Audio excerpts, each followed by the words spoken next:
Okay, so maybe you're thinking about a new career, right? Something that keeps things moving. Literally, you've been checking out this road transport maintenance scheduler role. It's a vital job, even if most people don't think about it. Exactly. So we're doing a deep dive today, looking at all the stuff you sent us, career guides, those interview tips, the We're going works. to uncover what's really going on in this role, the challenges, the skills you wouldn't expect. Way more to it than just fixing buses, huh? You got it.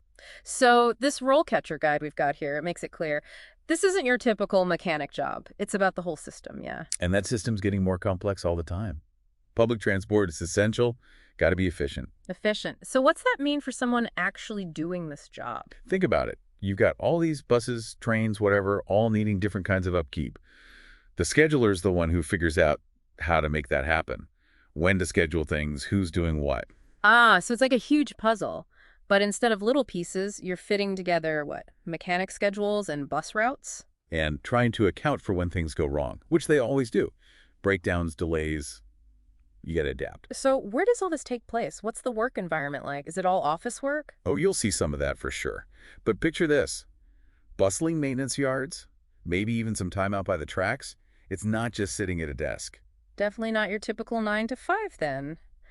But we keep mentioning data. Optimization dot seems high tech. Hugely. This field's changing fast. Think. Using data to predict when something might break before it actually does. Whoa, hold on. So instead of fixing what's broken, you're using data to what? Stop it from breaking in the first place? That's the goal. It's called predictive maintenance, and it's big in transportation. That takes some serious brains, huh? I wouldn't have pictured that with this job, gotta be honest. That's the thing. You need that technical side, but also people skills. Can't forget those. Oh, right. RoleCatcher mentions persuasion, even social perceptiveness. Why those? This isn't sales. Think about who you're dealing with. Suppliers, maybe frustrated passengers if there are delays, even your own team. You're always communicating. So it's like you're conducting an orchestra, but instead of music, it's wrenches and timetables. Love it. And just like a conductor, you got to know your players, your team's strengths, what they're best at. This is way more than I realized.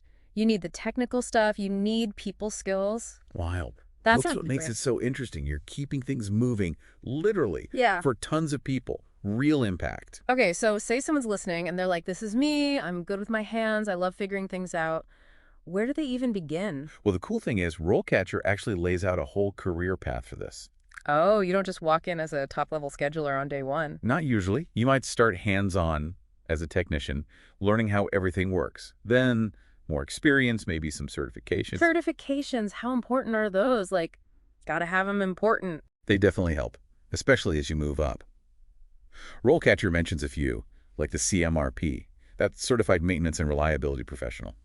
Big one. So it's like leveling up in a video game almost. You get those credentials to unlock new stuff. Exactly. The more skills, the more options you'll have down the line. Okay, let's talk about actually getting hired, because that's a whole other thing these days.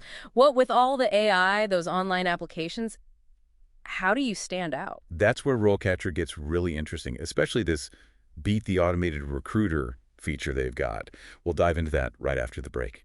So before the break, we were talking about beating the automated recruiter. That's RoleCatcher's thing, right? Sounds kind of, I don't know, futuristic and also like exactly what you need these days. It's all about understanding how hiring's changing, yeah. So step one, RoleCatcher looks at those job descriptions, figures out what the AI is looking for, keywords, skills. So you're not just guessing what they want, you actually know. Exactly. Then, step two, you probably have different versions of your resume, right? RoleCatcher tells you which one's got the best shot for that specific job. Oh, that's smart. Okay, so you've got the right resume. What then?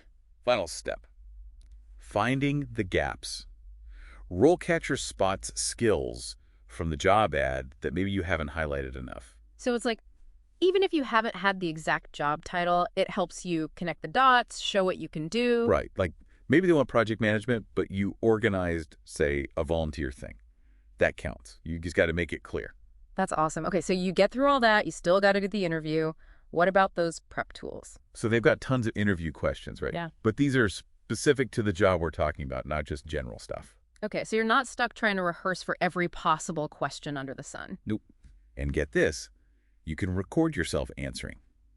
The AI analyzes it, Your words, your tone, even body language. Wait, hold on. Body language through a recording. How's that work? It catches things you might not notice. Are you fidgeting? What's your posture like? Making eye contact? Even though it's a camera. That's wild. I would get so much out of that. I get super fidgety in interviews. It's like having a coach right there. Okay, so beyond getting hired, let's zoom out a bit. Mm-hmm. Transportation's changing rapidly, right? What does the future even look like for someone in this role? Yeah, with self-driving cars and everything, it's got to be kind of uncertain. It's actually a really exciting time. See, even with all the tech, you still need people who get it. So you're saying even with self-driving cars, someone's got to keep them running. Think about it. Those cars still need maintenance, repairs, software updates. You need people who understand the tech and the mechanics. So it's more about working with the technology, not being replaced by it. 100%. That's why you got to keep learning in this field. What you need today might be different 5 years from now. Makes sense. So how do you do that? Stay ahead of the curve like that? Be proactive. Take on new stuff at work. Maybe get another certification. Go to conferences. Read up on the latest tech. There's always something. It's like, gotta learn something new every day just to keep up with the robots, huh? Huh. Kind of. But yeah, embracing that learning, that's huge. And RoleCatcher helps with that too. It's not just for job hunting. Right. They've got suggestions for career paths, info on certifications, even stuff tailored to your profile. That's pretty cool. It's like having your own career advisor, but digital. That's amazing. So for someone who's now thinking, this is definitely for me, what's one piece of advice as they start out? Talk to people already doing the job. Networking is huge. Ask questions, see if you can shadow someone for a day, really get a feel for it. Love that. And that goes back to the soft skills we discussed. It's not just what you know, it's who you know, right? For sure. Being able to talk to people, build those relationships, that's a big part of what makes a good scheduler. So like you're not just a gearhead, you're a people person too. And a problem solver. You could be doing a lot of that. Okay, before we wrap up completely, let's circle back to those hidden skills. How do you actually show them, especially in an interview where you've got, what, 20 minutes to make an impression? Good point, because it's kind of hard to put those on a resume, you know? Yeah. Like you can't just say, great at problem solving and call it a day. Exactly. So how do you get that across without sounding like every other candidate? Tell stories. Instead of saying, I'm a good communicator, tell them about a time you had to explain something super technical to someone who had no clue and you got through to them. So bring in those real-life examples. Yeah. Show, don't just tell. Exactly. And don't be afraid to use stuff from outside work, too.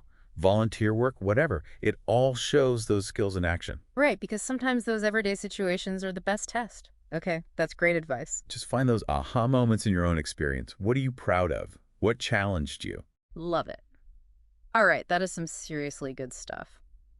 So we're back and still thinking about how to stand out as a road transport maintenance scheduler. Before, we were talking about those hidden skills and how to actually prove you've got them. It's all about telling the right story. Right. Think about times you had to use those skills, not just say you have them, like maybe a crazy deadline. Everyone had to work together to get a bus back on track. Tell that story. Way more memorable than just, I'm a team player. Now, something else that stuck with me. You mentioned maintenance becoming more about preventing problems, not just fixing them. Using data, right? That's got to be a huge change. It is. It's like instead of waiting for something to break, you're looking at the data, you're spotting patterns. Let's say there's this one type of brake pad, wears out faster on hilly, or you notice that. You schedule maintenance before it becomes a problem. Maybe even get a better deal on those pads because you're buying in bulk. That's thinking ahead. And saving money, too, which bosses love. Exactly. And that kind of approach, using data, it's only going to get more important. Think sensors, algorithms, maybe even vehicles that tell you what's wrong. So hold on. This career, you need the hands-on skills, you need the people skills, and you got to be kind of tech savvy. That's a lot. It's a challenging field, for sure, Uh-huh. but rewarding. You're Yeah. keeping things moving for a lot of people, Yeah. and that's a big deal. Big time. All right, so to wrap up our deep dive here, for anyone listening who's thinking, this sounds like me, this is what I want to do, what's the one thing they should keep in mind? Don't underestimate those soft skills.